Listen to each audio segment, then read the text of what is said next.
Yeah, my name is Bill Kimberlin, and I met Andrew years ago when we crossed paths, interviewing a lot of the same individuals. I My doctorate's in psychology, so I started down this rabbit hole about 20 years ago, interviewing inmates specifically on death row, and then getting invited to witness their executions and having last meals with them.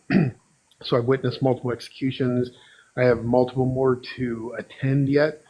I go to death rows all over the country and write about it. I've taught in the field of psychology for about 10, 12 years now. And now I'm more in forensics with the courts down here in Florida. And the reason my profile says killer art is because I have probably over 3,000 pieces of art, all from death row, just laying around that these inmates send me on a daily or weekly basis. So, Wait, we need to go back to this forensics things in Florida. I'm We have girl. we I was we like, all have right, a you're right. forensics problem in Florida.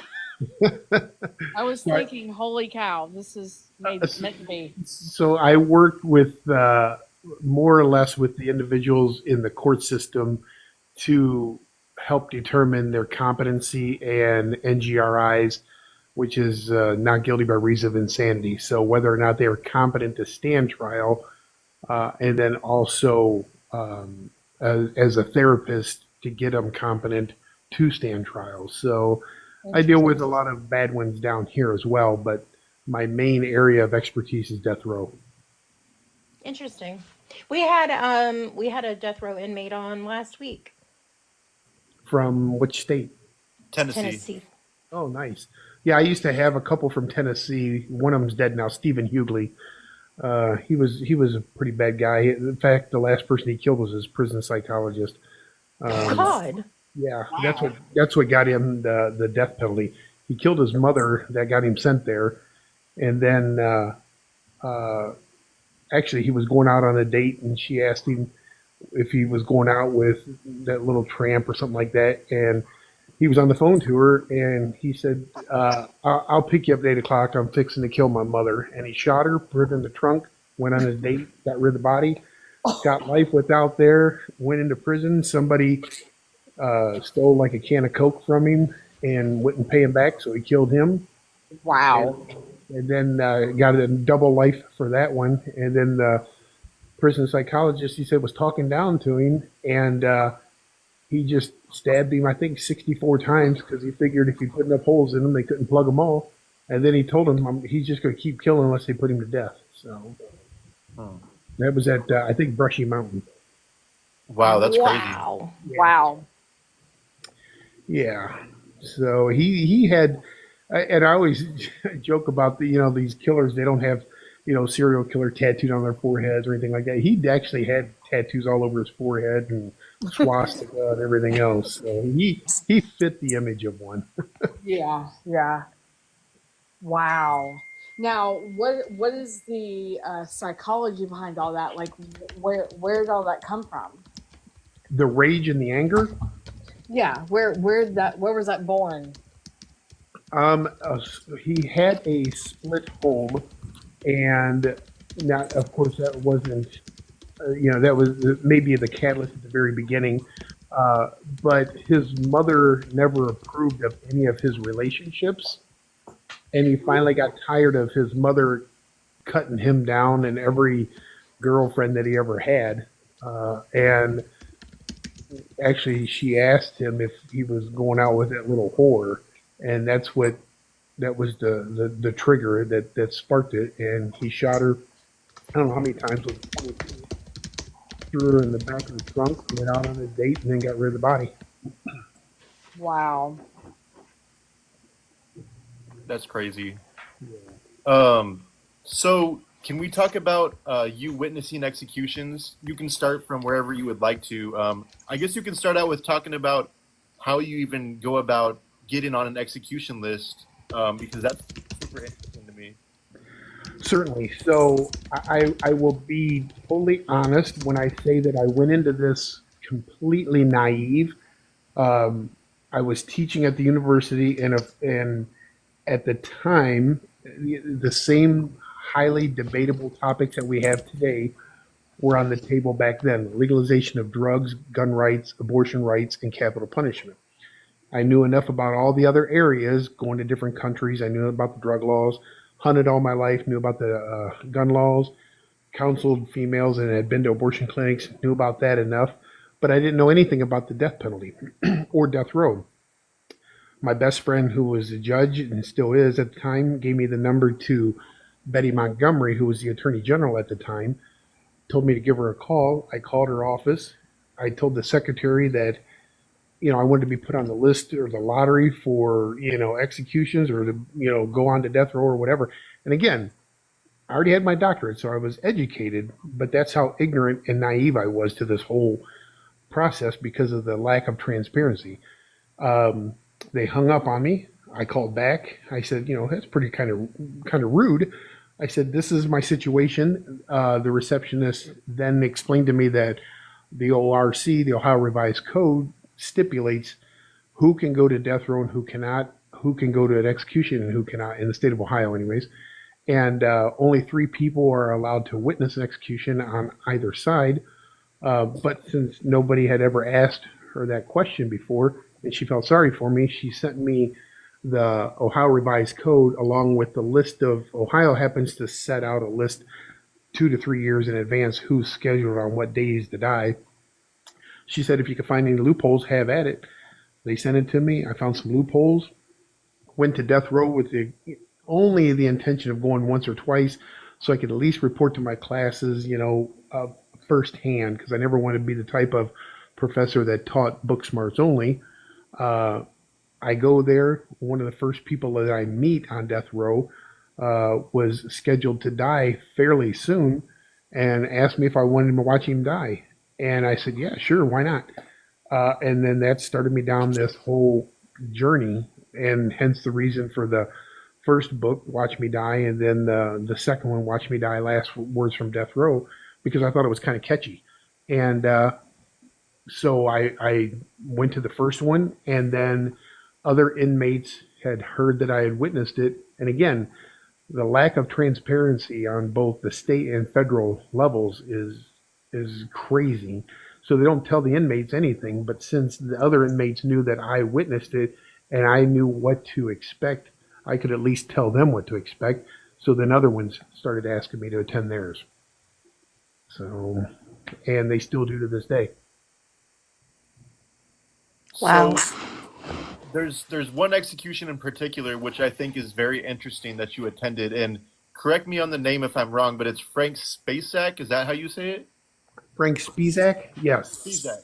Yeah. Can you talk a little bit about his case or her case? I don't know how they identify it at the execution. I know that they were pretty homophobic at the end, which I find pretty interesting and a big oxymoron. But can you talk about their case and how that execution went? Absolutely. So Frank Spizak, excuse me, he asked me, or she asked me to come and interview them. So, and the reason I say them or she, Frank at the time was one of the longest serving inmates on death row prior to the setting of his execution and the death warrant being signed. So it was going on 28, 30 years, somewhere like that.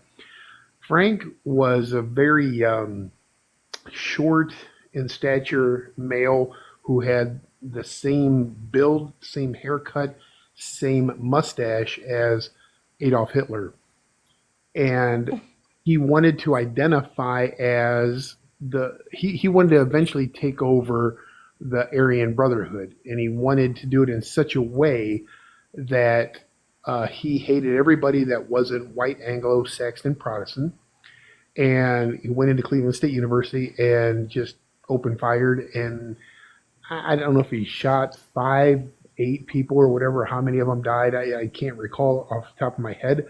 But the main thing is that he hated everybody that wasn't white Anglo-Saxon Protestant. Fast forward, he goes through trial, he's convicted, he's sentenced to death, times 3, I think.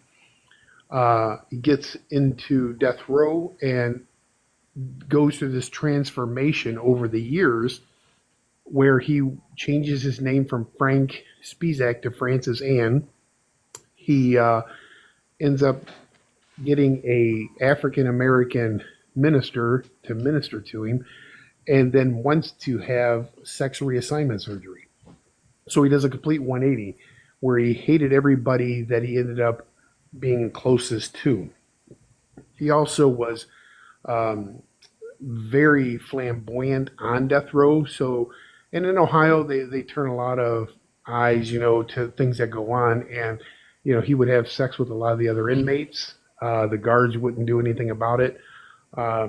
And finally, his execution comes around, and he even signed his name, dotted it with a heart, everything. He literally wanted to be known as Francis Ann. So that was one that I thought actually showed remorse. But then I speak to them in the death chamber, or the death cell before they go to the death chamber. So I'm the last one to talk to him. And I was actually with him when the fax came over from the United States Supreme Court denying his stay of execution. So they handed that to him. He handed it to me and said, "Well, I guess it's over." And then the guards tapped me on the shoulder and said, "It's time to go." So, we said our goodbyes. I went over. I had to go on to the other side into the death chamber to witness it. And in Ohio, they strap you down, of course, and you're allowed to make last statements. And he had his all written out. And again, the entire time that I always interviewed him, he sounded very remorseful and that he had changed his ways. But then his last statement, he read everything out in German aloud. So that infuriated the witnesses on the state side, the surviving witnesses and the family members. So they just wanted to climb through the window and put him to death themselves. But that showed you at the very end that he was not there was no remorse at all, for him to read out his last statement in German. Wow. Did Yeah. you have the last meal with him? No, I had last meal with Fred Trish. He got involved in, I believe it was a shootout with and everything else, and killed a couple people. And he and I got to. Ended up ordering $80 worth of Italian food. They delivered it right to death row, and we had 8 hours of death row just ourselves walking up and down. So yeah, he was different too. He was very sadistic, especially towards women. He was the one individual where he would go into uh, convenience stores or gas stations, and when he tied women up and robbed the place, there was one instance where he unscrewed a light bulb and made the woman strip down, and he put the light bulb up inside her vaginal cavity and then kicked her right there and made it explode right inside of her. Hmm. Oh. Didn't think anything of it. Did he kill that one? No, he did not kill that one. How many homicides did that guy commit? I think he was good for three, but I think he only went down on two in Ohio. One may have been in Nevada as well. Did you ask him why he didn't kill every single one? Yeah, a lot of times he was just there to get money for drugs and get out. So he was just not in the type of mindset to go around looking to kill everybody. Um, it just if he felt that he had to, or if they posed a threat to him, then he would. Wow, that's crazy. Were all of his victims male then? Yes, I So believe. males probably presented him like more danger than females then, huh? That's probably why he killed them. I would assume so. He felt more threatened that way. It takes a lot to get inside of their head psychologically. I mean, it took me years after even Spizak was gone, trying to figure out in my head and my literature that what possessed him to do all of this changing, to make this appearance where he would be remorseful. Then at the end, read in German. But then I start to think more about, okay, he changed his name to Francis Anne, but then there's Anne Frank, because I've been to Anne Frank's house over in Amsterdam a couple of times, and her family was put to death in Auschwitz, and she died there in the Holocaust. So I'm thinking, did he change his name to that on purpose? Just in a subliminal way. And of course, can't ask him that now because he's gone, and that never came to mind until afterwards. Right. Yeah, that's really crazy. Yeah, it's definitely been a journey. Frank actually waved to me on the table, and I just sat there. I didn't wave back, of course, but yeah, Right. That's awkward. yeah, very awkward. So Wow. is so is it like traumatic for you to watch executions? I can imagine it's like emotionally disturbing no matter if they're remorseful or not. Like I can only imagine the anxiety and everything else that would run through my mind. It's very draining psychologically. So from the death house to my doorstep in Ohio when I lived there was 4 hours, and that drive back, I turned my phone off and just cranked the radio up or whatever, so I could process it on the way back alone, because I'm telling you, every newspaper, every media outlet tries to get in touch with you to get you to give them a quote, which I never did. But even if you don't, they will make up a quote. So by the time I left the first execution or something, I was either the person that was executed, their best friend, I was the attorney, I was their private psychologist, I was their minister, all different papers. You'd see something in the Chicago Tribune, Washington Post, or whatever else saying all this stuff, and I never once spoke to any of them. So um, it's difficult in the sense that all of your friends and family know that you're going to attend this, and it's only curiosity, whether it's morbid curiosity or human curiosity. They just want to know about it. What was it like? Did the person fight going into it? What did they say? How they go? Stuff like that. And you just don't want to talk about it at the time because you just lived it. And it's a very surreal feeling, especially when you were just with that individual, moments before, sometimes laughing, other times just talking based on, their behaviors and emotions. Um, and it's not like watching somebody who is in hospice where you're waiting for them to pass because of their suffering. These people were alive and vibrant, and then you're watching, a state sanctioned murder happen in front of you. So, regardless of what your thought is on the death penalty, because I'm not here to convince people one way or the other. I'm just trying to educate them so they can make an informed decision on why they are for it or against it. And, the fact of the matter is, this individual is being put to death right there in front of you that you just spoke to moments before and for years previously. So it's a very surreal feeling. But like like you're not supposed to do, I suppress it, and then I get desensitized to it and everything else. So So, if you don't mind me asking, ask anything. what methods have you witnessed? All of my methods so far have been lethal injection, different drug cocktails, but all lethal injection. The first one took over 2 hours from start to finish. Again, very naive to the process because of the fact that they don't give you a lot of transparency. So I was assuming it's going to be putting an animal to sleep. Nothing could be further from the truth because there are no doctors or nurses allowed to be involved because of the oath that they take. So it's prison Right. EMTs.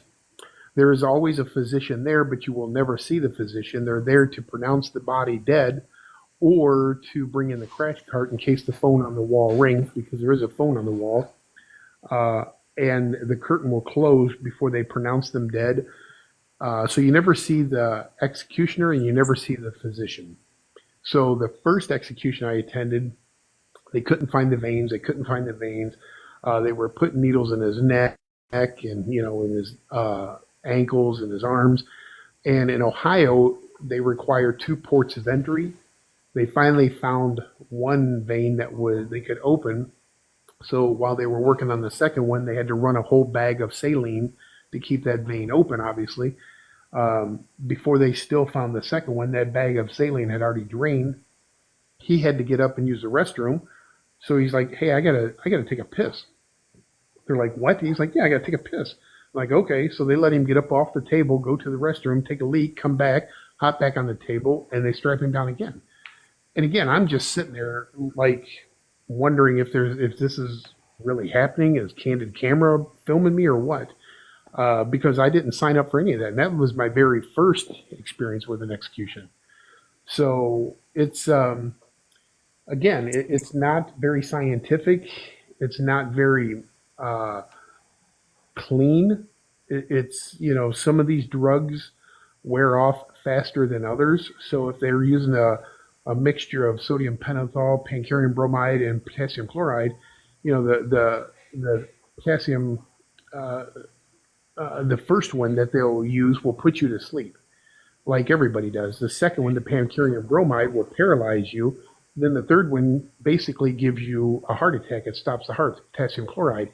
Well, if the sodium pentothal knocks you out, but then the pancarium bromide wears off faster before the potassium chloride takes effect, then your body's natural defense mechanisms kick in, and then you start gasping and you start convulsing, and that because your body's having a coronary attack or cardiac arrest, and it's fighting against that, and the paralyzation agent has already worn off, so you can hear them gasping and convulsing and watching it all.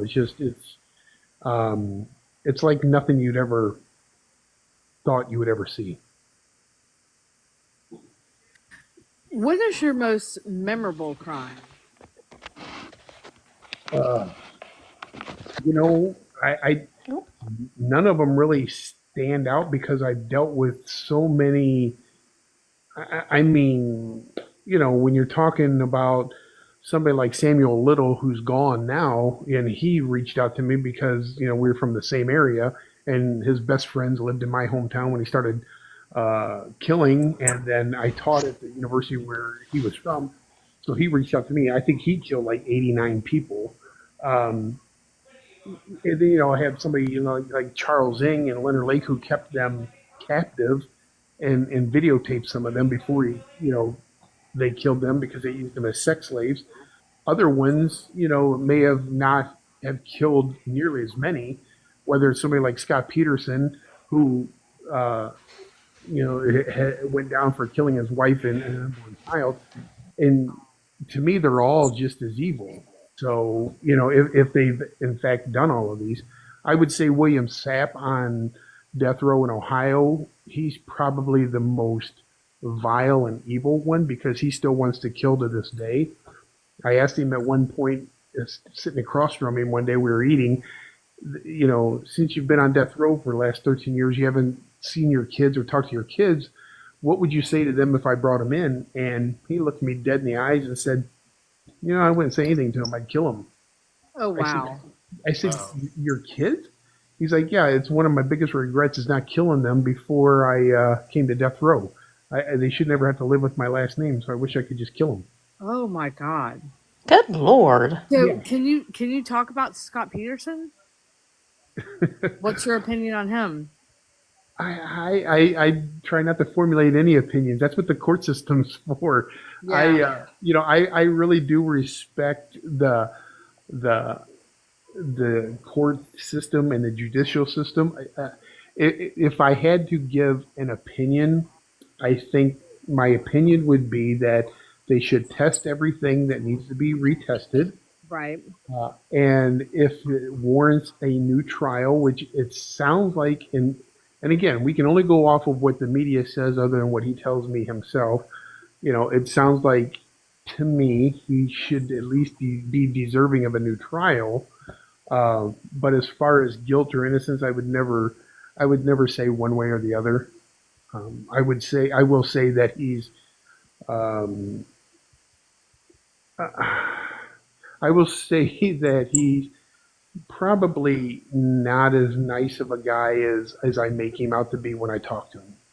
Right. Wow. and we talk about every 2 weeks. And um, he's probably, and this is another horrible thing to say, so I don't want anybody to take it out of contact, or I don't want anybody to take it the wrong way. He's probably one of my favorite ones to talk to because he's so well versed and well educated. Right. He comes across as a very caring individual. So I do enjoy talking to him.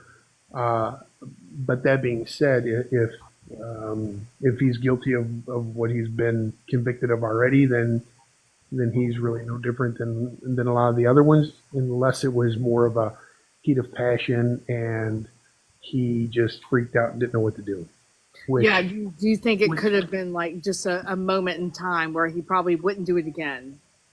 I do only because of the conversation, a couple of conversations that we may or may not have had, where he has asked me my opinion from a psychology background of, is it possible that somebody has never done anything wrong before who may have done something stupid and just snapped for no reason at all? Do you think that they should still be labeled as a sociopath or a psychopath, or is it possible to do something so stupid one time and just instantly regret it?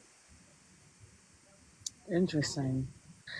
Do you know anything about pedophiles?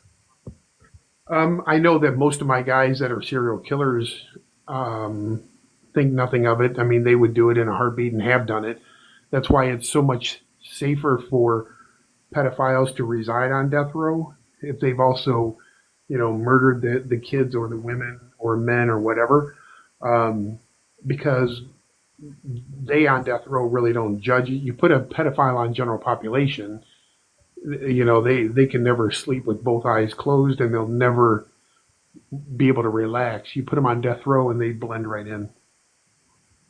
Interesting. I'm pretty sure I saw Scott Peterson during a visit. I visited Philip Jablonski twice, and I was like, "Is that Scott Peterson?" And he's like, "I'm pretty sure it is." And I was like, "Can I go say hi?" And he's like, "You're here to visit me." And I'm like, "Okay, sorry." Yeah. I saw Jablonski in person too, only because I just hated his letters so much. They were so hard to read. All right. Uh, and he was fine to talk to. He was fine. Scott now resides in Mule Creek in California. They moved him off of death row in San Quentin. So his only visitors are family, and they're getting few and far between now. So You know what's funny about Jablonski? When I first met him, he went to shake my hand, and he had open sores like all over his hands, right? And I like, how like you do like the shoulder shake, where like yeah. I grabbed his shoulder and shook his shoulder, and I was like, Ah! "Nice to meet you." Oh And I was like, man. "There's no way I'm touching his hands. Like this dude is straight up nasty." He, And he he saw was a little girl and visiting, and he's like, "You see that little girl back there?" He's like, "I would love to take her in there," and she wouldn't come back out. And he told me what he would do to her, and I was like, oh "Phil, yeah. stop." I know it. He had no problem. I think he really got off on talking about what he would do to little kids or anybody. I I always thought him to be more of a bucket list kind of killer, where he had a bucket list of everything he wanted to do to individuals, and then murder them as well. Very sadistic. Very just yeah. Right, but he was like one of the sloppiest ones. I mean, he's so lucky he got away with it. I mean, Yeah. he just killed without any Yeah. care. Like Yeah. He was. I think he loved to kill. I think he loved to rape and kill. But I don't think he planned the murders out like a lot of the serial killers did. I think you're right. He was just he was sloppy in life and in death. right. He I was mean, the dude even tried to rape his own mom during a visit, which I think yes, is super crazy. unbelievable. I mean, the guy was just. Quite honestly, I think I wish I would have started with him a lot sooner. Just to when I wish I would have known him when he was younger, um, because towards the end he was just really getting bad, dementia wise, everything else, in my opinion. But um, he was very sadistic. He nothing was off limits to him. Oh yeah, no, definitely. Yeah, And I remember one time he was on our second visit. There was two black inmates to the left and right of me, and he kept saying the N word, and I was like, Phil, you got to either keep it down or stop saying that because you're gonna get me like jumped by the time I leave here. Like I was so paranoid to leave there. Yeah, my trip to San Quentin, I wore jeans and I shouldn't have. So at first they weren't going to let me in, and I, bitched at them like flying 2,000 miles to come there, and I had four people lined up, and one of the pods got shut down because the guard got it. They sliced the guard up in the shower, so they closed that pod down. So it was just Jablonski left, and I'm like, you're really not going to let me go in and see this dude? So they're like, fine. So they took me over to the prison house and they dressed me in prison clothes. And then they made me walk all the way to death row by myself. Wow, that's crazy. So it was Oh my just you and God. Phil in the visiting room by yourselves? They put, how they put you in those cages? Yeah. Everybody else was already in there locked in. I was like an hour or so late because they had to take me over and get me dressed and then made me walk by myself. I literally had to pound on the great big door and ring the buzzer to Oh get wow, in. that's Yeah. crazy. It was, again, I was like, and you've been there. So San Quentin's like a city within a city, and you're Right. walking around. There's nothing but inmates everywhere, Oh my and gosh. I'm knocking on this condemned door and ringing the buzzer, and then they're like, "What do you want?" I'm like, I guess in." What what do you say? I don't know. So yeah, Why didn't they want you to wear jeans? they said that they didn't want you to blend in with, I think, the trustees or maybe other inmates. I'm not certain, but I had to wear khakis then, and they took me over to some prison house where they just gave me clothes, and I had to change right there and leave my clothes there and walk into death row. That's insane. That is Yeah, interesting. That's interesting. yeah. I've been on so many different excursions, I should say, in death rows because they've turned me loose too many times on purpose because I think the guards just want to sweat me, and I never speak to the guards unless I absolutely have to. One time I got locked out in Mansfield's yard in front of with all the inmates, all by myself. Oh wow. Yeah, and I know they could see me on the cameras and just sweating me, and they left me out there for about a half hour. Everybody come walking by. You a lawyer? No. You a lawyer? No. And yeah, and at that time I wore a suit and tie every time, and that's when I stopped wearing a suit and tie. Yeah, that would be scary. I'd be shitting my pants if I was Oh, out there with all those inmates. I it was would. not cool. It was not cool.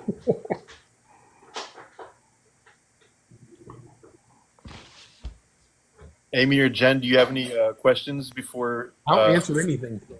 or anybody? I'm still on Scott Peterson. I So can't. I That's have one of this. my favorite. He sends me all of his artwork. He writes me a lot. When he got transferred out of San Quentin, he sent me everything of his. And this is going on, I don't know, 6, 7, 8 months now, I guess. And I never received it, and so he had to contact San Quentin. They claimed that they lost it, so he filed an appeal. And fast forward to just last month or 2 months ago, he won the appeal, but then they said it's going to be $85 to ship it. Oh He Lord. paid he paid the $85, and they said, "Well, we accidentally shipped it to your sister instead of me." He's like, "Fine." So his sister knows my address and that. And then as of last week, which has been now 2 months, he's been asked for it. She still hasn't received it, and they said that now they're trying to locate it. They're not sure where it's at. So it's just, $85 and they can't locate it? yeah, a lot of times, and this happens. I've had other Scott Peterson stuff stolen, and other high-profile inmates stolen. The guards a lot of times will take it and they'll sell it themselves. Yeah. Yeah. I So, actually have a story about that one. BTK. oh yeah, I B- talked to Dennis Rader. He put me in carbon freeze, but I'm sorry. Go ahead. Aw, are you dead to him? I am because I Aw. did not use the code word that he gave me. Instead of Dr. Bill, it was Dr. Will, because yeah, that would throw everybody off. And I think his code name was Cancer Pisces or something like that. Well, we wrote and wrote, and again, he was another one that I really didn't like a whole lot. He was very obsessive compulsive, and one point somebody asked me on social media when I because I like to post some of the artwork. Usually I'll do it weekly, but I never put the names down. And somebody must have recognized it, and I said, "Yeah, it's BTK." Well, they follow everything that you do, and he had seen that I had listed him as BTK because he even had a printout of my Facebook thing at the time. It said that, and since he was a big Star Wars fan and loves Batman, but Star Wars is his thing, he put me in carbon freeze until further notice. So So I know a guy who drew something for him and sent it to him for his birthday. And this is somebody who's, I guess, like in his inner circle, his little, I don't know, his Viper Club, maybe. The cavern circle or whatever it's called. Yeah. Whatever it is. Maybe the girls are the Viper Club. I don't know. But anyhow, so he sends this, and he, Dennis gets word that a picture of it ends up online, because you know how he writes on it and sends it back. he writes on everything inside my envelopes, everything. Yes. He And would it's, summarize the letter upon the letter. Yeah. yes, with his little missive. Yes. Yes. um but anyhow, I've had a few interactions with him, but anyhow, so he caught wind that this had ended up on the internet, and so he's like, my friend goes, that is the only time that I've ever met BTK. He said he was so mean about that. He said, I didn't do it, one of the guards did it. Oh, I could believe that. I mean, he actually drew up a contract giving me exclusive rights to all of his artwork and everything else to publish whenever I want. Um, and then he would write on the inside of every envelope. He would write on ledgers of everything that everybody ever sent him. I mean, he was just meticulous on everything. Yes. But aside from that, he was very difficult to talk to and to deal with because he was so narcissistic as well as obsessive compulsive. Interesting. I I've been following along with this whole little thing, and I find it interesting that um he knows that, like, his daughter's been a part of this, you know, I guess prove daddy did it group. Yes, yes. And but yet he still, like, lets her come for visits and stuff and talks to her and stuff, and I'm like, that shows you he feels something. But I just found it very interesting because again, I don't know, I guess we're always told, through like these documentaries and stuff, that they feel absolutely nothing. But Yeah, I think with Raider, like a lot of them, but especially with Raider, the one thing he likes to feel more than anything else is in control. And I think when he corresponds with people or interviews with people or anything like that, he at least he let me know he was always in control, meaning it was up to him if I got to talk to him or not, and when I got to talk to him. right. Um, so, and I can't speak for his daughter. I don't know if he gives her information, knowing that she's going to get it out there in the public, or if somewhere in his mindset he thinks that he's controlling her because she keeps coming back to him. Mm. And so it might seem like, oh, I've got her on the hook. Yeah, and quite honestly, I can understand him thinking that way because she can say everything she wants about him, how much she hates him, despises him, or whatever else. But at the end of the day, she keeps going back to him. He doesn't come to her; Right. she goes to him. So in his mind, he's still controlling her. Hey, Andrew, Yeah.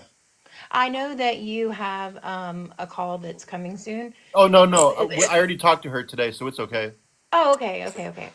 Um, have Matt come? Oh, he come. We got somebody in here who communicates with BTK. Are we okay with inviting him up? Yeah, Awesome. that's fine. I Okay, mean, hang on. I don't know if BTK will get wind of it. If he does, he'd probably like cut communication like he did with me. But yeah, Yeah, that's me cool. too. Oh, he cut it with you too? Yeah, because he told me not to sell any of his art, and I posted his art, and he's like, "I told you not to sell it," and I was like, "I didn't sell it. I posted it," and then he stopped communicating with me completely. Oh, so you're in carbon freeze with me. All right. Yep. And he doesn't go back on his word because he has never reached out to me since. That's funny. Yeah. Yes, she has been a part of that whole. She's a part of that whole little task force. Um, we know a couple of other people who are a part of the task force, and I found myself like in a weird position because I'm just like, this dude, I don't think that he did that because he was so open about the fact that you can come up I if you want. But he was so open in court about, the other ones that he did. And I was like, I think he would just come out and say it. So I will say this much, that it's been my experience over the years, anyways, with all of these individuals on death row. A couple of the common denominators that I have discovered with them is one, they're dangerously normal, meaning they could be your coworker, next door neighbor, they could be any of that. And Dennis Rader fits that, obviously, because he, resided in the community, was a family man, and involved in the community. But Like they also, Bundy. yes, absolutely, and that's what makes them so good at what they do, because they blend in. Um, but one of the biggest fears that they have is to be forgotten. So I agree with you. The way Dennis, um, confessed to all the crimes meticulously, and was very, matter of fact about it all. Even if he didn't do these other ones, he's getting the attention that he desires, so he isn't forgotten, and that's what he craves. Along with the control aspect, he does not want to be forgotten to the very end, and would love to have everybody hanging on to him, and then wondering even after he's gone if he did do this. Right. Hi, Matt.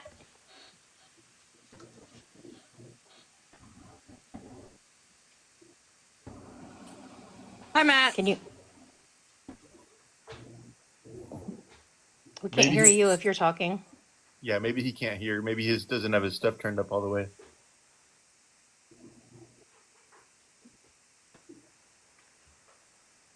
I can hear you I don't now. know. Oh, hey. Oh, nice. So he quit talking to you recently? Is he talking to Matt? No, Matt said that I saw he said you stopped communicating with me recently also. No. Well, I he's heard in he's our. really sick. Somebody else told me that as well. Hear me? Are you there, Matt? Yeah, I can hear you. Sorry, I got poor connection. Oh, Oh, you're sorry. good. We Can were you just hear me? talking. Did Dennis Rader cut you off as well?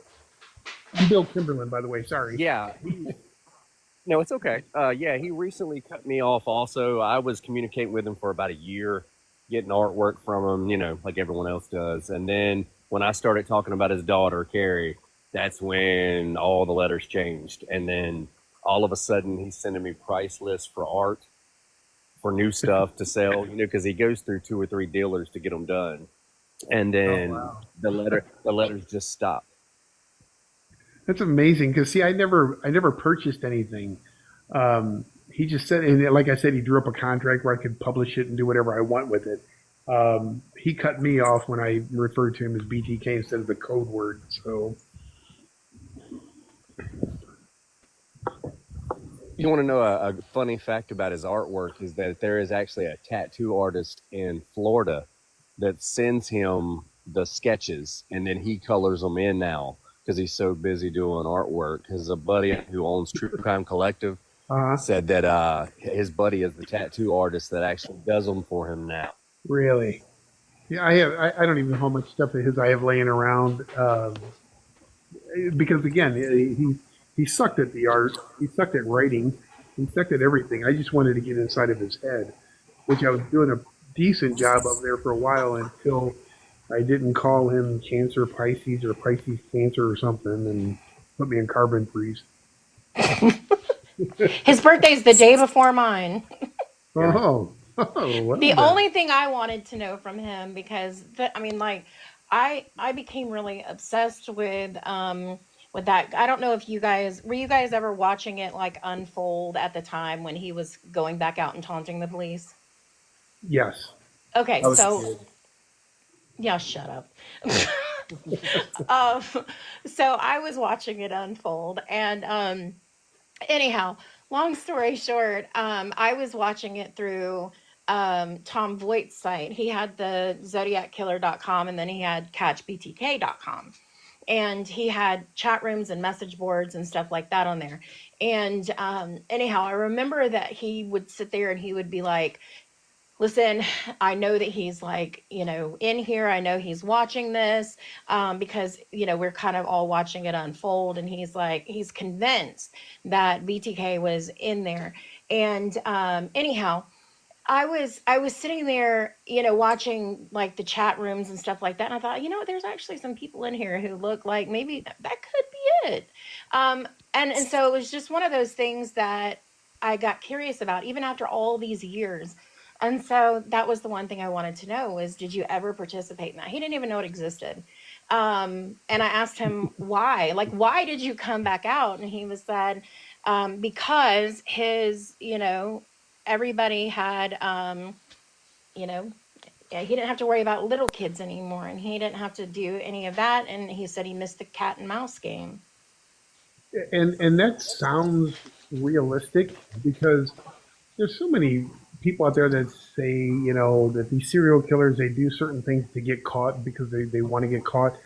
And it's I can tell you it's never been an experience of mine of all the killers that I've dealt with, none of them ever wanted to get caught. Ever.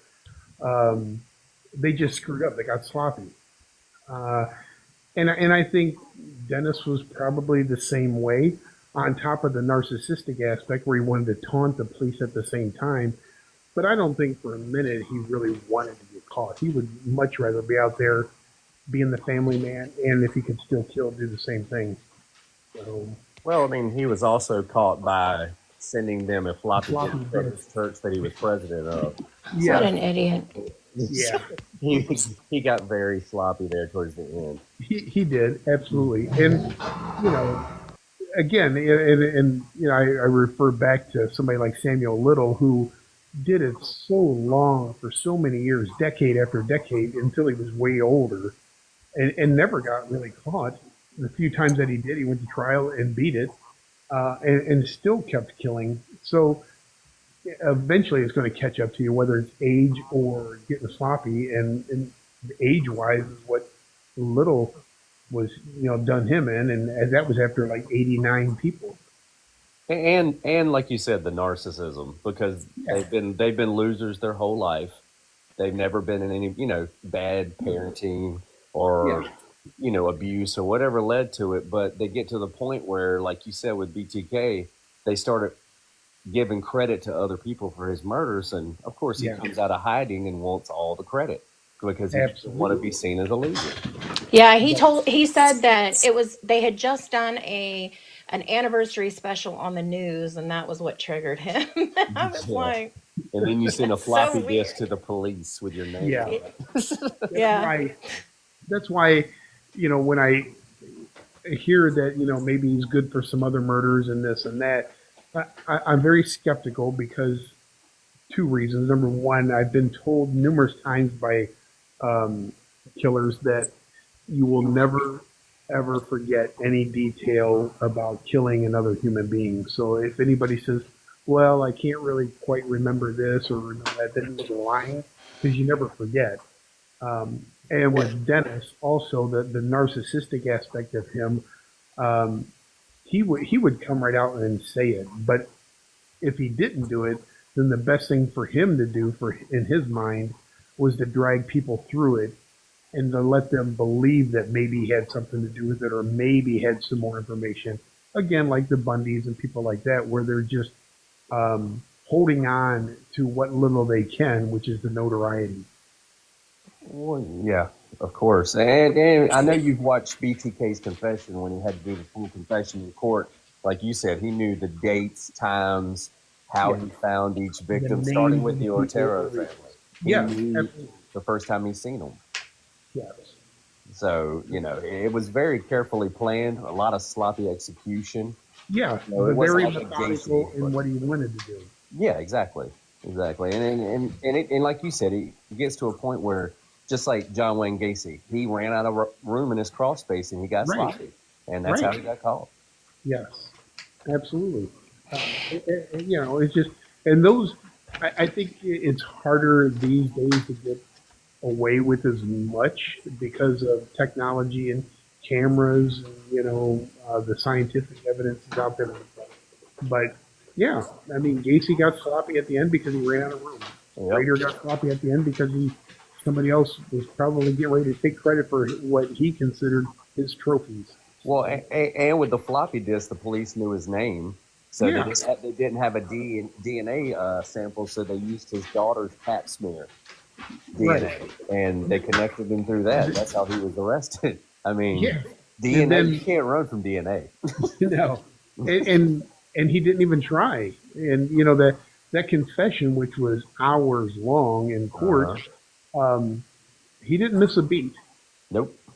Everybody, every time he's seen, like with the Otero family, the first family that he killed, he remembered seeing Miss Otero in the front yard gardening, and that's what made him decide to get the house.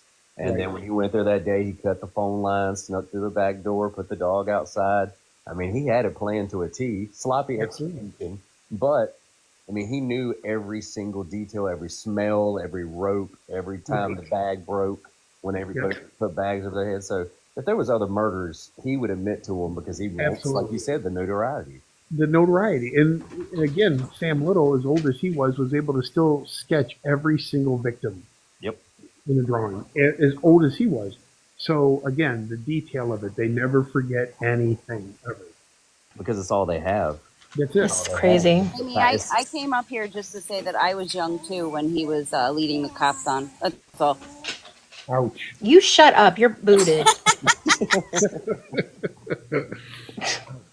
You kids these days. Or is that her rubbing how young she is in our faces? Or Yeah. Well, listen, you don't know what you've missed back in the days when we had real serial killers. yeah, Listen, exactly. I'm jealous of it all. That's why, Matt and I are sitting here collecting murderabilia because we didn't get to experience it. Hey, stop telling all my business. Hancock tells all your business. That's so funny. We had a murderabilia guy on last week. Yeah, Oh, Taylor, nice. he's a good dude. That's awesome. I get people asking me all the time for my stuff, and I've never sold anything ever. That's why it's mounded up thousands and thousands of pieces. But eventually, I will dump every piece I have when I'm done with the research and writing and the filming and all that. It's gone. Highest bidder, take it all. Yeah, you're sitting on a gold mine.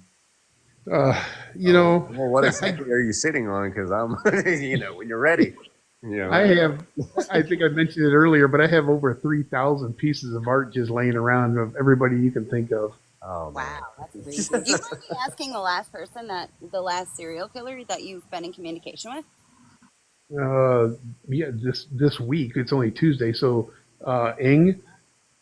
Charles Ng. Oh, okay. Nice. So yeah, I mean it's all the time. I mean, I haven't even when I looked at my voicemail archive because I just put them in a different folder because I don't listen to them. There's 72 voicemails right now, and I haven't checked my emails, but I think there's probably 15 or 20 of them from different Serial servers. killer email. Yeah, because there's JPay, there's Securus, and there's Getting Out. So there's Yes. two different services, and then I have a post office box for all the letters that come as well. Because I still prefer to do it in letter form for various reasons. I like to look at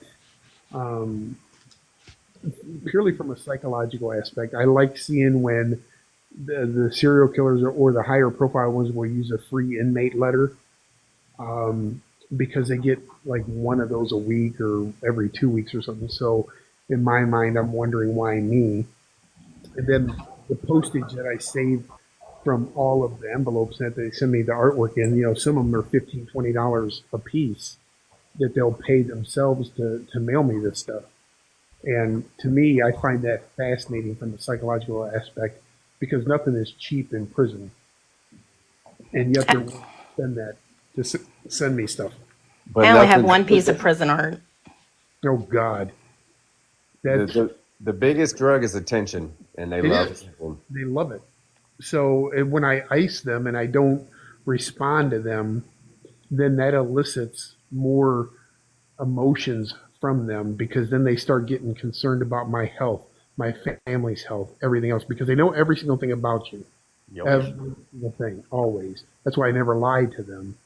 And they'll send stuff from my son who's 23 years old, my daughter who's 31 years old. I just got a bunch of stuff in the mail for wifey, where some of the paintings are made out of semen and everything else specifically Oh for her. God, Oh dear God. Oh, that's my one piece of artwork. from semen? It would. No, oh God, it better not. Oh God, I have tons of art from human blood. They said they can make T-shirts now in on death row, like arts and crafts. I have T-shirts sent to me, everything you can think of. Yeah, I No, have. I posted it as the picture in case you can't. I don't know if you can see it or not. Um, Oh, but that's my one piece. That's so made out of semen? Who is it by? It is who's it not from? semen. Oh. I thought you said it was. It's Okay. Kenneth Bianchi. Okay. Oh, okay. He's a great artist. And isn't that the crazy thing that most of them are very talented artists? Yeah, it is Like, pretty crazy. So honestly, one of the good artists I think, in my opinion, is Charles Zing. Between his paintings, his drawings, and his origami, so I have a shit ton of it. Um, but I use a lot of humor when I talk to these guys, sitting across from them or whatever, and when they start doing certain types of art, that just is horrible. Like Peterson's horrible. But I'll sit there and I'll tell them, like, God, I hope you killed better than you paint because your painting Yes. sucks. And they love that. They love that I talk to them in that way. So then Maybe they end that's up. why I have a good Send rapport with you them the too. artwork?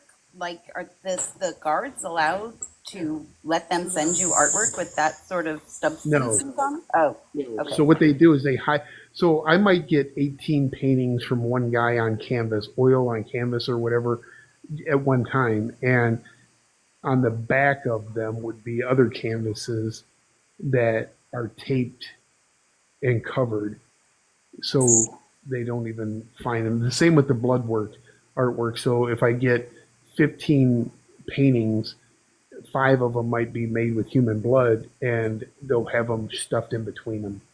Or if they have fired their attorneys because they know that they're never going to win their appeal, a lot of them will fire the attorneys so they can request discovery themselves from the case so they can still relive it. So they have sent me actual crime photos, scene photos, everything, not the copies, but the original ones, things like that. And they'll tape them to the back of other pieces of art so they can sneak them out. And a lot of them have art dealers. I mean, like Keith Jesperson. Keith Yeah, that's what Jesperson I has heard. two Yeah. art dealers. Yeah. Yeah, that's bizarre, I guess, to me. But that's how they. There's a lot of money on death row, and like I said, a little self disclosure. The only thing I've ever purchased would have been the IDs that I got actually from Andrew because he had so many prison IDs, way more than I ever had, and a lot of the same guys that I've talked to, and I never even thought of asking them for IDs. And Andrew, I don't know how he did it, but he had all of them. So that's the only thing I've ever purchased. BTK will send you his teeth. No, I'm good. Not me. I'm in carbon freeze, so he wouldn't give me the time of day. Carbon freeze is so fun. I know. It's literally he wrote me a letter to tell me that. Did he send you an invoice too? Yes, he did. And then he wrote in the You margins can't what read it it, was. right? No, I know it's horrible. His writing is horrible. And then on the inside of every envelope, he would weigh it and then mark down the weight of it and stuff like that. It's crazy. He's very OCD. It's So Very. weird. So weird. Yeah. So I got a question for you. Sure. So There is a serial killer who has offered to disclose unknown victims if if I'll write a book about it. And I said okay. And so my question is, what is the best way? Because he's not going to do an outright confession. It's going to be a game. I can already tell from the stuff that's been disclosed that it's going to be a game. Well, I have a couple of those serial killers that have confessed other crimes to me. Literally have drawn me the maps. I've went above and beyond and had them to paint them. One guy in particular, years later, to see if the consistency was still there, and it was. We spoke to the FBI about it. They confirmed that they are probably legitimate maps, that they have no reason to not believe that the victims aren't there. But since they were all prostitutes, they still to this day don't want to waste the resources on them. So, That's what I'm afraid is going to happen here too. yeah. So I have them in both Ohio and Florida, and I'm still sitting on them waiting, which is one of the aspects of the contract I'm under with the filming people to see if we can't get that disclosed and taken care of, with the understanding, knowing flat out, because the FBI told me that, hypothetically we go there, we discover that the body's there. The moment we discover it, it's hands off because it's crime scene, and that's when they'll swoop in and take over, but not before.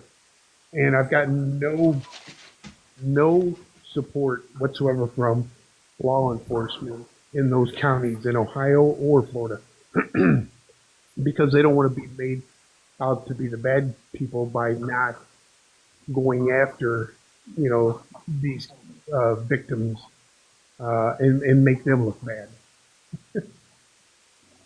So it's crazy. It's people had told me many years ago that that would happen if I were ever to get a serial killer to confess to me. That if it was a addict or a prostitute, that law enforcement could care less. I never once believed them until I discovered it firsthand myself with not only just multiple meetings with the FBI, but them devising questions for me to ask the killer myself, that they helped me with the questions and the way he answered them. They absolutely agree that they're good for those bodies, but it's up to us to move on them. So it's sad, and I even said to the FBI agent right to their face, like, why are you wasting my money looking for Jimmy Hoffa, which I wasn't even born at that time, but whatever. Yet you won't bring any closure to these families out here because regardless if you think they're prostitutes or drug addicts, they were still somebody's daughter, aunt, sister, or whatever. Like, yeah, that's just the way it is. That's just crazy. Absolutely crazy. I know. Well, I this would have. guy, I would never have believed it myself if I didn't experience it myself. but I guarantee you this guy is the same way because in one of his things, I was asking him to describe, like, give me some more information about his Georgia victim, and he said it was a dope head whore, and I was like, oh, Yeah. okay, Well, well, I because can't Google that. Are you you know, talking about Otto? Yeah, Oh, okay, okay. so yeah, they will pick out victims that aren't going to be missed, obviously, um, or if they drop off the map, people aren't going to be as suspicious of them gone for the longest time because of their drug addiction or the lifestyle that they're in. But one of my serial killers got to the point where, because I have three maps alone from his, very, very, very detailed, down to every aspect of the property and stuff. And he's like, listen, dude, I'm not going to give you any more until you dig these up. That's how confident he is that they're there. And I can give you more, but until these ones are dug up, don't ask me for any more. And that's sad, but that's how it works. ugh, all right.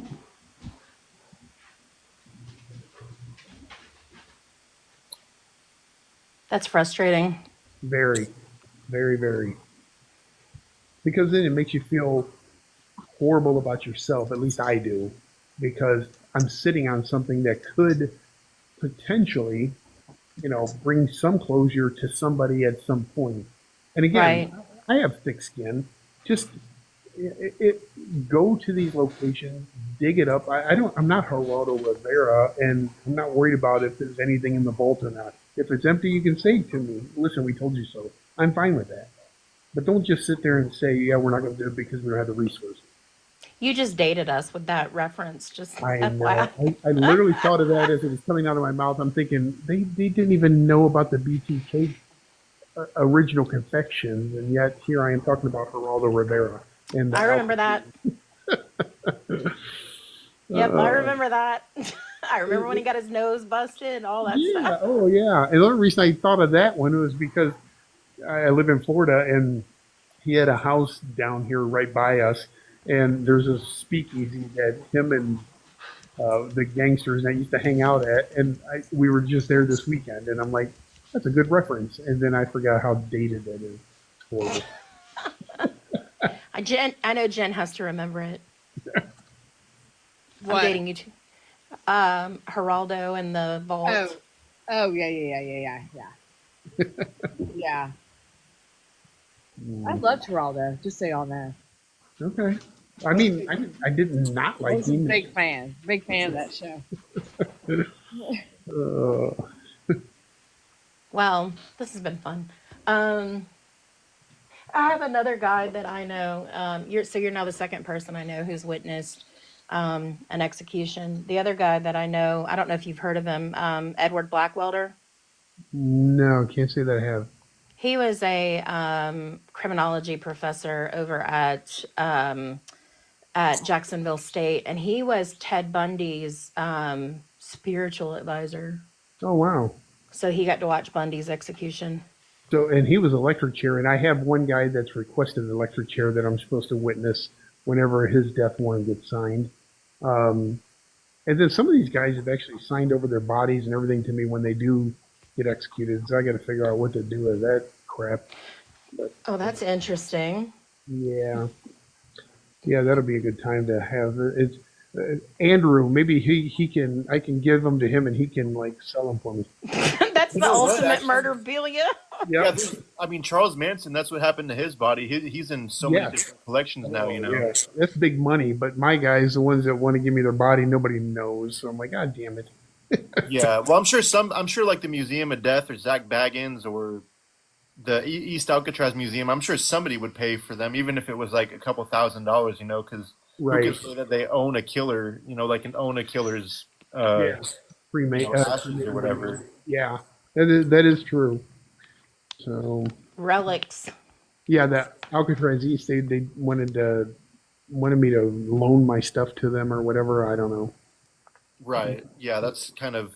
I wouldn't do it because No. I'm just paranoid people are going to screw me over. Or Exactly. you would get offended and like rip it up or something like that. Yes, exactly. Yeah, you do always have the body farm option. Oh, in Tennessee, yeah. No, there's one in the one that's the nicest one I think is the one in North Carolina. They're very helpful. The fact that you said the nicest body farm concerns me. So I might need to start seeing you one on one, and we can talk about this. You might need to. No, I was working on the Atlanta child murders case, and so The Wayne Williams one. uh-huh. Did he do it? No. All right, just checking. No, no, I'm certain he didn't. But there was one autopsy report that I was looking at that showed that the child went missing on July 5th, was found on the 6th, or was died on the 6th, was found on the 7th, and was autopsied on the 8th. And anyhow, long story short, the autopsy that was on the cover sheet of the autopsy, but inside you had like language in there like advanced decomposition, extensive skin slippage, massive maggot infestation, um, you know, um, gaseous distension, putrefaction. And those start earlier anyhow, but not the maggot infestation and stuff like that. and I probably should have given a trigger warning for that. But anyhow, so I was looking for somebody to kind of like tell me what was the timeline of this particular autopsies, like how far along was the actual narrative versus what this crap is on the front page. Right. And so they were very kind. And then we have a case here in Georgia, that's Natalie Jones, and when she was found, she was allegedly in a car in the heat of Georgia, and the car was not sealed or anything like that because the trunk was open. The side door, I mean, the passenger, damn it, the driver's door was like partially open, and she was mummified. And so anyhow, I had to talk to them about how, the mummification process. They're very, very helpful. They will look at autopsy reports. They will send you information and things like that. And again, they're really nice. Wow. Good to know that there's a nice body farm I that know. we turn to. So And Vegas 90 said, what is a body farm? it's a place where they put bodies in different, in these different, like, I don't Dates. know, Yeah. environments to Yeah. see how they decompose. And what's interesting is when we did a Zoom meeting with the people in North Carolina initially, we were talking to them, and we were talking about, like, what's the most like amazing thing that you've like discovered so far. And they said the fact that genetics plays such a huge part in how we decompose. And they said we've got bodies here that have been here for a very long time that are in the same environments that look better than the ones that just came in. Yeah, and it's fascinating the scientific aspect of it all because when they place those bodies in every different state, from hanging from a tree to shallow graves on top of the ground in trunks, they always have, time lapse. They have video cameras on them. So it films every second of every day throughout the process. So you can see how the maggot infestation starts in the flies and, the bloating, and then how it just, everything just seeps out. And they do it from every way imaginable. Like I said, in water, on top of the ground, under the leaves, 4 feet under, in trunks, stuffed in, tires, things like that, just so they can always have that scientific evidence. So it is amazing to see that. Yeah, it was very informative. Like I said, just keep them in your back pocket in case you ever need something. There you go. I can tell you, trying to look up how somebody mummifies somebody is not easy when even taking out like the word Egypt and stuff like that, it was still all Well, coming yeah, back to like ancient stuff. And I was like, I need to know how somebody is mummified now. right. Not that that's going to send up red flags to whomever's monitoring your. Oh, listen, I'm already done for. If they ever look at my search history, like I'm Yeah, I done know. for. 5150. There you Yeah, go. totally. I Yeah. mean, it's scary. Yeah. Ugh. So, Dr. Kimberlin, do you want to talk about your book or books? Watch Me Die, and I think you said Watch Me Die Stories from Death Row or something like that. Yeah, so my latest one is Watch Me Die, Last Words from Death Row, published by Wild Blue Press. I think it's in Amazon and all over. But yeah, I mean, it's most of it is centered around Ohio's death row and the executions.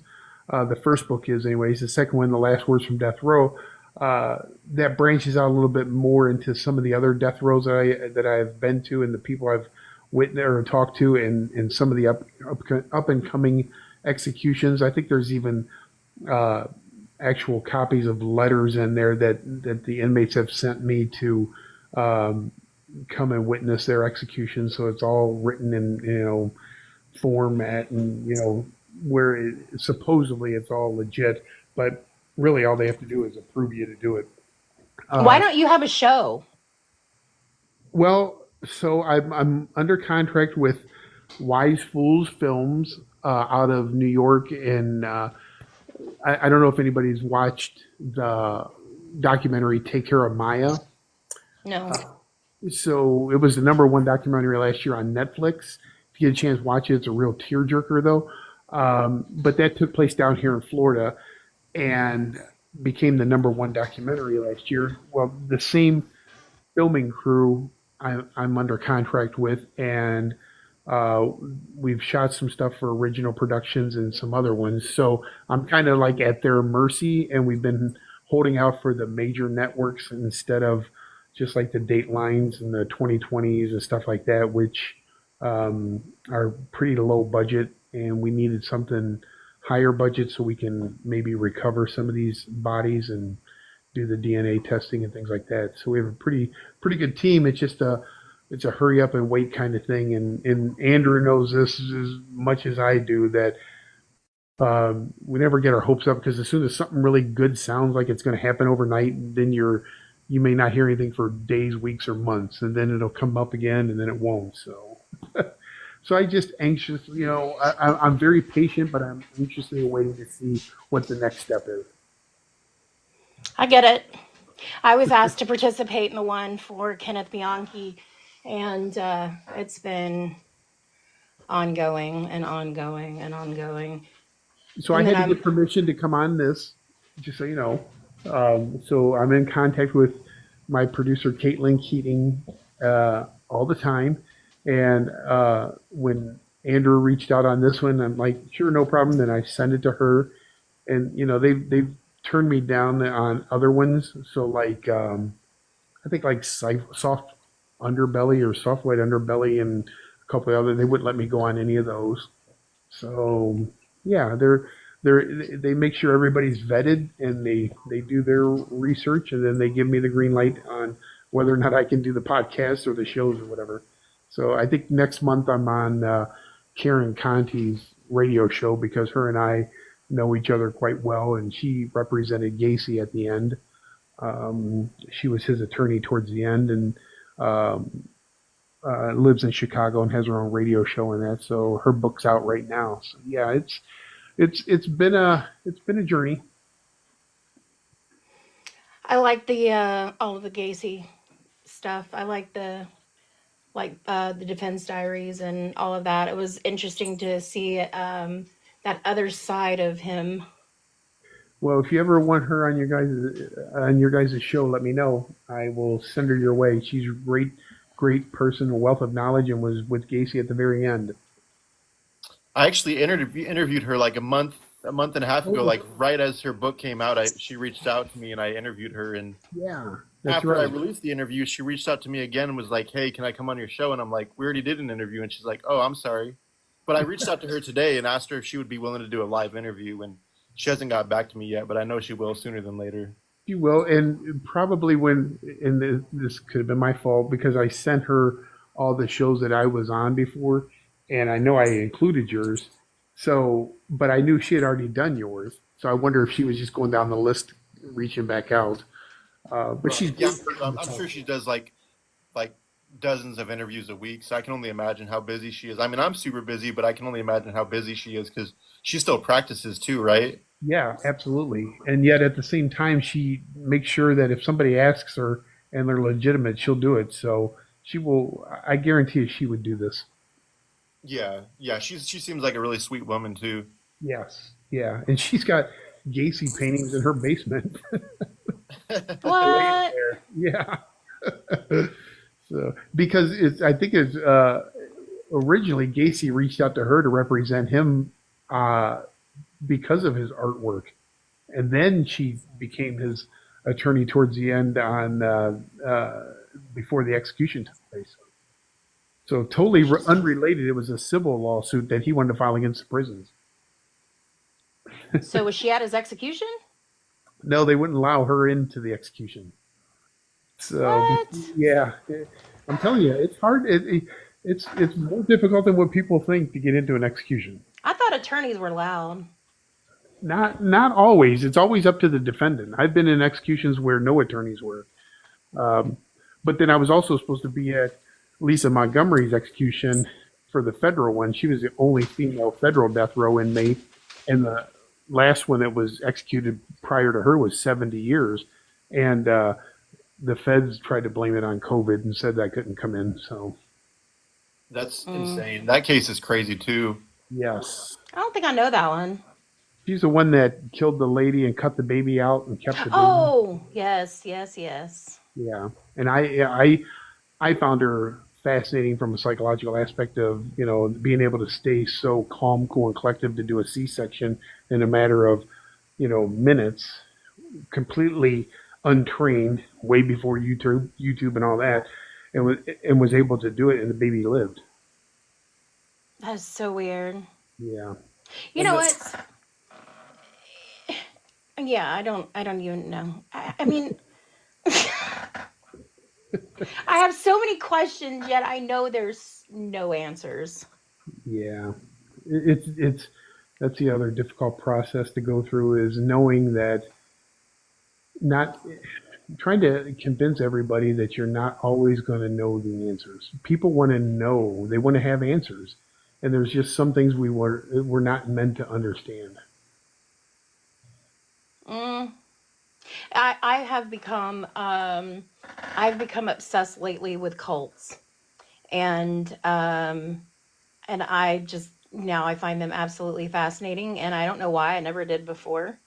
Um, but there's just David Koresh. There was something about him when I was watching something recently. I was like, oh my god, like he doesn't sound crazy. They're very charismatic. Jim Jones was too. Once again, dating myself, but still. Mm. Well, we had the Nawabians here in Georgia with Dwight York, and Right, yes. that was Yeah, weird. very. Yeah, I mean, well, and don't they have one now that they just had a special out on or a documentary on Netflix or something about a TikTok? Some of Oh the yeah, the dance cult, yeah, oh yeah, that was 7M. yeah, that was pretty interesting. Yeah, I watched that unfold with the family when it was happening at the time, and I was like, this is interesting because I never would have suspected that there was anything that was happening. But yeah, I saw an interview. I think it was today that I saw the interview with this sister, and she said that she had just gotten married, and she said that her sister Miranda, showed up with her boyfriend and stuff. Or I don't know if it's her husband or her boyfriend, but they came. Wow. Yeah, it's a fascinating study. I don't know as much about cults at all, um, and that's a rabbit hole I don't want to go down because the death row one was enough. Uh, So I'll leave that up to you guys. I'm just fascinated by the fact that you've got. I don't know. I don't understand. I don't understand how people fall for it. I just don't. I don't get it, but I want to. Yeah, I think they get the right people at the right time where they have low self-esteem and low self-worth. Um, a lot of them don't have the best family environment, and they just want acceptance. The closest thing I ever came to a cult would have been the Hare Krishna temple in West Virginia, where my family owned the property next to them. And there's a documentary out or a series on that as well that was very well done. Um, and I think that might be on Hulu or something, but very accurate because I had been to that temple countless times only because of when I went to my family relatives down there. We just always went there, and yeah, I could see how they got people sucked right in. Yeah, I don't understand. I don't know. I guess I don't understand the part where the parents, willingly like hand their children over and say, okay, here, like with the Nawabians, Dwight York was taking people's children. I mean, they were just like handing them over when they turned 13, and then that's where the sexual abuse was happening. You know, And Warren Jeffs with the FDLS and everything. Look that at too, yeah. yeah, no different there either. I mean, so people are yeah, humans are interesting characters. It's weird. Why don't we ever see cults where you've got I don't remember what it is. It's polygamy with what is it the other way? Uh, um, Multiple husbands. Polygamy and polygyny. Uh, Yes. yes. So what there's, I think there's a small culture in India that does that, where the reason being that the more husbands you have more able-bodied men in the family to do the work, the farming, and things like that. So it's out there, but you know, some of the mainstream ones. I live, in St. Pete, in Florida, which is, you know, right in the same county as Clearwater, which is the Scientology capital of the world. And Oh yeah, them too. yeah, and you got to be very careful what you say or do around here because they own everything. And Right. Tom Cruise has the largest penthouse down here, and John Travolta and all of them. So it's money everywhere. So, but again, it's a lifestyle that I can't really grasp. I just don't. Yeah, I don't get it. Yeah, good times. I'll take your word for that. Scientology is one that kills me because I think about the whole, you have to give birth in silence, and I'm like, oh, a man did that. A man totally did that Well, because a woman would never think to, oh, hey, let's just give birth in silence. sure. Well, and you look at that the membership. A lot of it is very money driven, and they're not ignorant people. Right. Um, but for some reason, they have bought into those beliefs, and it's fascinating, but not one that I'm very well schooled in, and it's outside of my scope. So I just leave those alone. Hmm. Now I have to dig more. Yeah, there's your homework. No, no, I'm a professor. I already have homework. It's I know, summer right? semester. Constantly. That's the one thing that I do have. And I had one of my adjuncts. She quit, so it's been rough. Oh, yeah, I can only imagine. Yeah, so we're getting to hire two more for the fall semester, but I still have to get through summer and then still prep for fall for everybody. So it's a lot. Yeah, I don't envy you at all. Yeah, it's not that part's not fun. I don't No, I actually told one of my students earlier today, I said, you know what, if they keep making changes to Blackboard, I was like, we're just gonna kick it old school. Y'all are just gonna drop it off in my Dropbox. right. Like I'm so sick of this thing. Oh God, I bet. Technology is not my friend. No, no, mine either. Not my friend at all. Obviously, as I was worried about signing on to TikTok, so Well, we had to get you the followers first. Now you got some. I was I wondering why it know. was called Killer Art though now, so I'm gonna have to go check it out now because I didn't get a chance earlier. Well, and if you want to follow me on Instagram or Facebook, because I post art on there, usually weekly, and Hmm. then um, if you ever really want to know who the artist is, then just send me an instant message or whatever, and I'll tell you who it is. I just never post it, underneath the comments or anything. I got you. Okay. So before we let Dr. Kimberlin go, does anybody else have any questions? Do you have any upcoming executions to attend? You know, when Governor DeSantis was still in the running for the presidential race, he started signing a lot of warrants because they hadn't had any executions down here in a while. So there's a couple that are on the fence yet. Um, Federal wise, if the administration happens to change, I know one of the um, policies that Trump is trying to enact is that he wants everybody on federal death row executed during his term. So there'll be a bunch of those coming up. And then in Ohio, where I have a number of other ones, that governor, Governor DeWine, he won't put anybody to death.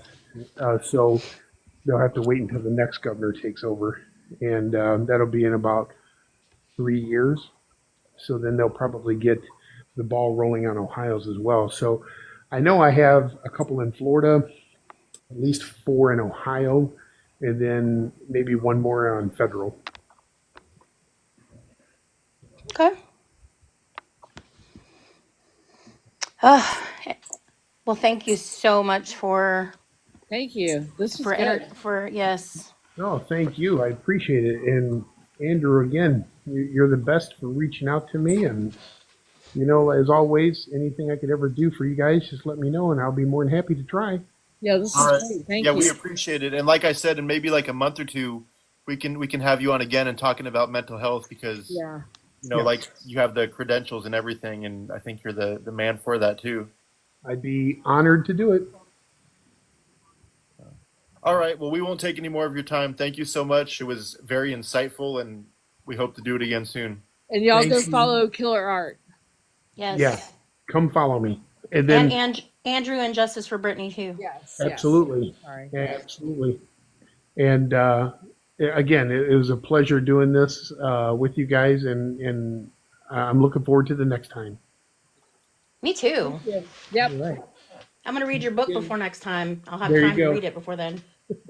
It's a good kid's book. Read it to them. They'll love it. Listen, I've got a 10-year-old, and well, he's the youngest. I've got a 32. My oldest is 32, and I've got 4 in between them. But we've decided that his memoir one day is going to be called "My Mom Talks to Serial Killers." So he's already hip to it. Good That times. is hilarious. Next time we talk, I'll tell you all about my kids growing up with it. Oh I yeah. look forward to it. Awesome.